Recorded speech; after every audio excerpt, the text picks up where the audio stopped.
Is the timing right? Authored by Linda Schmid. What you need to know about your Barndo timeline. How long will the actual build take? One of the things excited homeowners always want to know about their project is, how long will it take?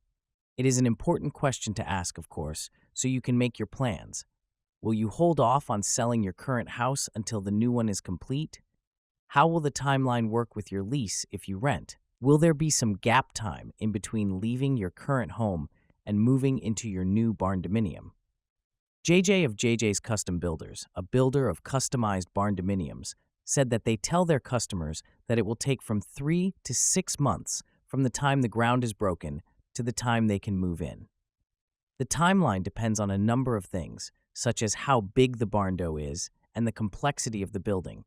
If the building is a simple 1,000-foot square home with a simple gable roof, the build will likely be closer to the 3-month mark. However, if you upgrade to a 2,000-square-foot barndo, a home with twice the space, the time doesn't automatically double. All of the same tradesmen still have to come through, JJ said. It just adds a little bit of time to each person's job. A 3,000 or 4,000 square foot home will likely double the time to 6 months. Building the timeline. There are some features that will add time onto the project. With any feature you add on, like a wraparound porch, or add up as in adding a second floor, time is added on. However, these things will be included in the initial time frame given. In order to ensure that your timeline is realistic, it is important to be sure that you and the builder contractor are on the same page. They need to know what level of quality components you are expecting and every feature that you expect to be included in your home. The contract will be based on what the contractor believes you want. If, however, they think you are going for cheap materials to keep the cost down while you are expecting mid to high level of quality, this disconnect will likely result in disruption, time lost, perhaps money lost, unhappiness on your part, as well as the builders, and perhaps further ramifications such as loss of trust, lawsuits, and starting over with a new contractor. One common cause of lost time is indecision on the part of the homeowner. If the build is well underway and you decide you want more windows in the living room, that will add time on. If you decide after half the siding is done that you don't like it, it is going to add on time to change it. One way this situation may be avoided is if you have a 3D rendering created of your plan up front. This should help you to visualize and make better decisions during the planning stages. It is understandable that you want everything to be perfect, especially if you are creating a generational home that your children will inherit. Just know when you make these changes after the planning stage, it will add time onto the project. Communication.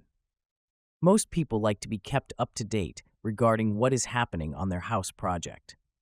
This is easy if the contractor has a portal on their website you can log into and see what is happening. That way, you will get an update whenever you want and know if everything is moving along as it should. You can likely see when the electrician is coming and when the siding installers are scheduled, and every step along the way. If your builder does not have this software, you should set up a plan regarding how the project's progress will be communicated to you. If the contractor says that he or she will call you if something goes wrong, you should still be able to call at least once a week to receive a progress report. Timeline disrupted. Some questions you should ask up front are what will happen if the timeline is not met? Who will pay for the extra labor time? Who will be responsible for your living expenses if your home is not move-in ready at the agreed-upon time? Generally speaking, if the fault of a delay is solely the contractor's, they will be on the hook for the extra time. However, in cases where you, the client, are responsible for the delay, you are also likely to be held responsible for paying any extra labor costs, and you should receive a revised timeline. Some delays cannot be laid at anyone's door, such as natural disasters. In that case, the contractor will likely legally have the right to be allowed extra time to complete the task without it being considered a breach of contract. They may also be eligible for extra payments for labor. One way that some homeowners have resolved the issue of where to stay when delays happen is moving an RV or tent onto the land and camping until the house is ready. In summary, it is very important that you work with a reputable builder. Do research online and see what people say about them. Talk to them, and don't be afraid to ask them if they can give you references of some of their recent clients. Builders who have good rapport with their clients may even take you to see a couple of the houses they built. Start educating yourself a bit and thinking about what you really want in your new Barndo. Make a list of questions to ask and take it with you to see builders. Get answers to the important questions up front. Then ensure that everything is documented. Don't forget to enjoy the process. It's not every day that you get to customize your own home.